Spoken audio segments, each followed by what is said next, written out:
Richard Caldwell had directed 17 feature films over a 29-year career, won 2 Academy Awards for Best Documentary, and taught filmmaking at UCLA's prestigious film school. When he was invited to judge the documentary short film category at the Cannes Film Festival, he reviewed the selections with the critical eye that had made him one of Hollywood's most respected documentary filmmakers. He paused at a submission that made him question the selection committee's judgment. A 28-minute documentary about Manila's street sweepers, shot entirely on a smartphone by someone named Carlos Santos, submitted from the Philippines. During the judge's preliminary screening, Richard sat through Carlos' film with growing irritation. The footage was shaky, clearly handheld with no stabilization. The audio had background noise, traffic, street sounds, inconsistent levels. The editing was simple. None of the sophisticated cuts and transitions Richard expected in professional documentary work. There were no interviews with experts, no archival footage, no dramatic score, just raw footage of street sweepers talking about their lives while working, filmed with what appeared to be a single smartphone over several weeks. It looked like something a film student might submit in their first semester, not something worthy of Cannes. After the screening, Richard spoke to his fellow judges. "I don't understand how this was selected. It's technically amateurish on every level. Poor image stabilization, rough audio, basic editing, no production values whatsoever. I appreciate the human interest subject, but documentary filmmaking is a craft that requires professional equipment, trained crew, sophisticated post-production. This looks like someone just started recording street sweepers with their phone. It's not Cannes caliber work." One judge, a French documentarian named Simone, disagreed. "But Richard, did you feel anything while watching it? The intimacy, the authenticity?" Richard interrupted. "Feeling isn't enough. Technical excellence matters. Proper cinematography, sound design, narrative structure, these aren't optional. They're the craft of filmmaking." This Carlos Santos clearly has good intentions and chose an interesting subject, but he lacks the professional skills to create festival-quality documentary. It's amateur work, however heartfelt. What Richard didn't understand was that Carlos' amateur approach was actually a deliberate artistic choice born from both necessity and philosophy. Carlo had studied film at University of the Philippines, understood professional techniques, but had chosen to make this documentary using only his smartphone because he believed that intimacy and authenticity mattered more than technical polish. Carlo had spent 6 months living among Manila's street sweepers, sleeping in their homes, eating with their families, sweeping streets alongside them. He'd built such trust that they forgot the camera was there, speaking to him with raw honesty about poverty, dignity, dreams, and survival that no professional crew with lights and boom microphones could have captured. The shaky footage wasn't incompetence, it was Carlo sweeping streets one-handed while filming with the other, living the experience he was documenting. The rough audio wasn't poor technique, it was the authentic soundscape of Manila streets at 4 a.m. when sweepers began their invisible labor. The simple editing wasn't lack of skill, it was Carlo's choice to let moments breathe, to not impose dramatic music or clever cuts that would package poverty as entertainment for film festival audiences. Every technical flaw Richard identified was actually Carlo's intentional decision to prioritize truth over polish, intimacy over production values, humanity over Hollywood aesthetics. But Richard couldn't see that because he was measuring the film against professional documentary standards that valued technical excellence over emotional authenticity. The preliminary judges' discussion was tense. Richard argued strongly for disqualifying Carlo's film as not meeting professional standards. Simone and 2 other judges defended it, arguing that documentary was evolving, that smartphone filmmaking could achieve intimacy impossible with professional crews. The argument reached the festival director, who made an unusual decision: let the film compete, but also include it in a special new voice in documentary screening to highlight emerging filmmaking approaches.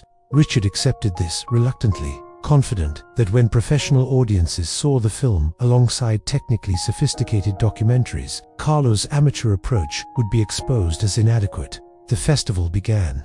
The documentary short category included stunning worker, beautifully shot film about climate change with drone cinematography and sweeping orchestral score, a technically perfect investigation of corporate fraud with slick animations and expert interviews, a gorgeously photographed meditation on aging with professional actors recreating memories. Then came Carlo's film, Invisible, the Manila street sweepers, no opening credits with impressive producer names. Just a simple title card, then immediate cut to pre-dawn Manila streets. A woman named Rosa, sweeping trash into a pile, talking to the camera to Carlo, who viewers could hear breathing behind the phone about how she wakes at 3 a.m. every day, leaves her sleeping children, sweeps streets for minimum wage that isn't enough to feed her family, but does it with pride, because someone has to keep the city clean, and if we don't do it, who will? The shaky camera followed Rosa through her shift sweeping, collecting trash, dodging traffic, invisible to passing drivers in expensive cars. But what made audiences lean forward wasn't technical excellence, it was intimacy. Carlo had lived with these sweepers so long that they'd forgotten to perform for the camera. Rosa cried, talking about her son who wanted to be an engineer, but would probably end up sweeping streets too, because they couldn't afford education. Another sweeper, Mang Tomas, laughed, showing his damaged hands, saying, "These hands have cleaned kilometers of Manila. No one sees us, but if we stopped for 1 week, the city would drown in garbage." A young sweeper named Jenny spoke directly to Carlo's camera about dreaming of being visible, of doing work people noticed and appreciated, of being more than just a street sweeper. There were no dramatic revelations, no shocking exposes, no clever editing tricks, just 28 minutes of truth, poor people doing invisible labor with dignity, talking to someone they trusted because he'd lived alongside them for months, filmed with a smartphone that was always there but never intrusive. When the final image faded, Rosa's weathered hands gripping her broom as dawn broke over Manila, the screening room was silent. Then someone started clapping, then another. Within seconds, the entire audience was standing, applauding a smartphone documentary that Hollywood director Richard Caldwell had called amateur. Richard sat stunned, watching the ovation. He'd seen technically perfect films receive polite applause that day, but Carlo's amateur work had moved an audience to tears and standing ovation. How? The festival awards ceremony came 3 days later. The documentary short category was announced. Third place went to the climate change film with beautiful drone cinematography. Second place to the corporate fraud investigation with slick production values. First place, the Palme d'Or for best documentary short film, went to Invisible, The Manila Street Sweepers by Carlos Santos. The room erupted.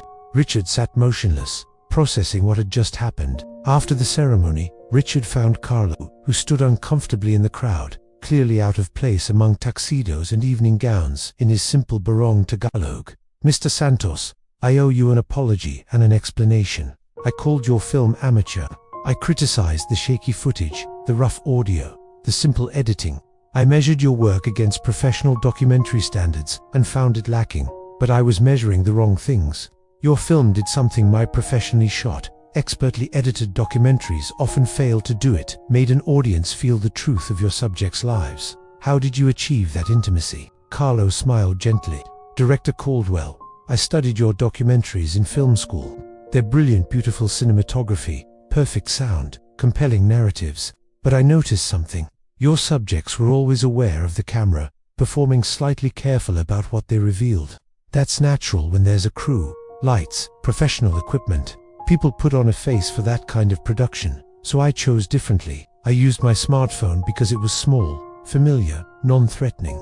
I lived with the sweepers for 6 months before filming seriously, so they forgot the camera. I swept streets with them so I understood their experience.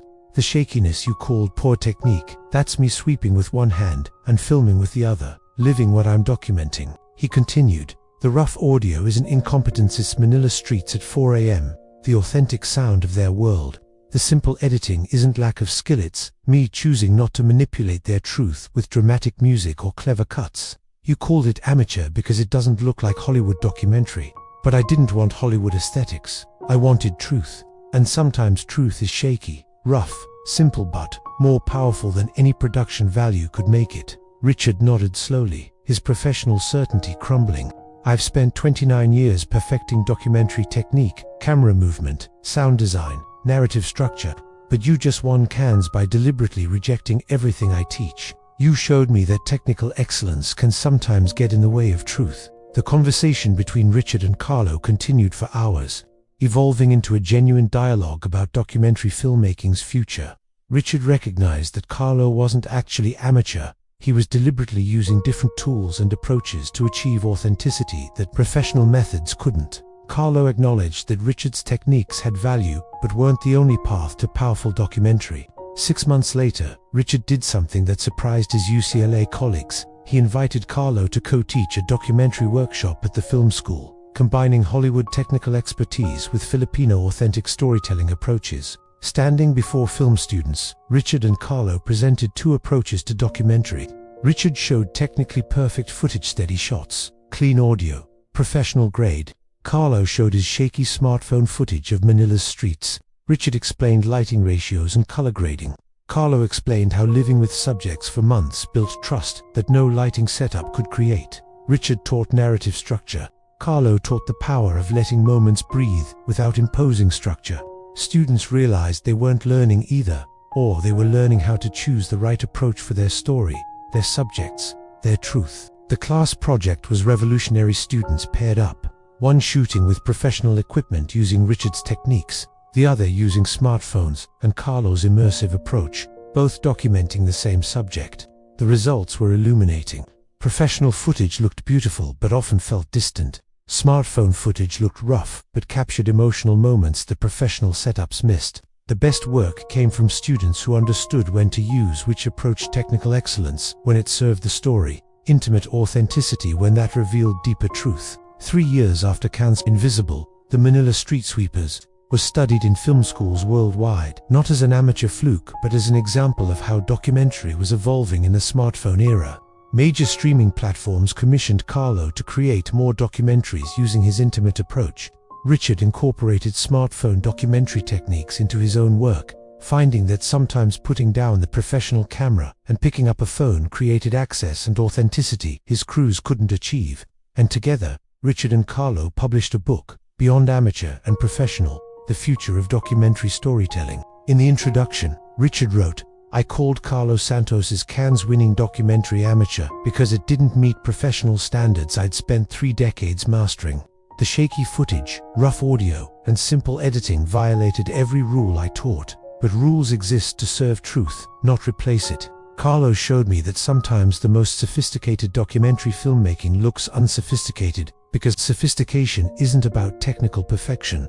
It's about finding the approach that serves your truth best. His amateur smartphone work revealed humanity my professional techniques often missed. That's not lack of skill. That's different skill, serving different but equally valid artistic goals. Carlo added, "When director Caldwell called my work amateur, he was measuring it against Hollywood standards that value production over people, polish over truth.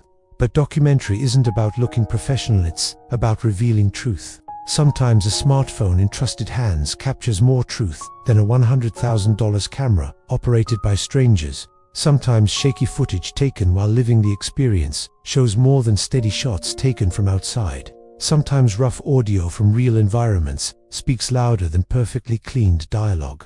I didn't reject professional techniques because I couldn't learn them. I rejected them because for my subjects, my story, my truth, intimacy mattered more than polish. Today, Invisible is shown at film festivals worldwide as the documentary that challenged assumptions about what professional filmmaking must look like. Rosa, Mang Thomas, Jenny, and the other Manila street sweepers featured in the film gained recognition, their invisible labor finally seen, their dignity validated, their stories told with intimacy that only someone willing to sweep streets alongside them could capture. And in Richard Caldwell's Hollywood office, there's a still frame from Carlo's smartphone documentary, Rosa's calloused hands gripping her broom at dawn with a note below, "The image that taught me technical perfection isn't the goal of documentary. Truth is, and sometimes truth is captured best, not by professionals with perfect technique, but by storytellers willing to live the truth they're filming, even if it means shaky footage, rough audio, and simple editing that Hollywood would call amateur but Cannes recognized as art." The Hollywood director who mocked Filipino smartphone filmmaking now teaches that documentary's future isn't about choosing between professional and amateur, it's about understanding when technical excellence serves truth and when it gets in the way, when polish reveals and when it conceals, when professional distance provides perspective and when intimate presence captures humanity that no production budget can buy.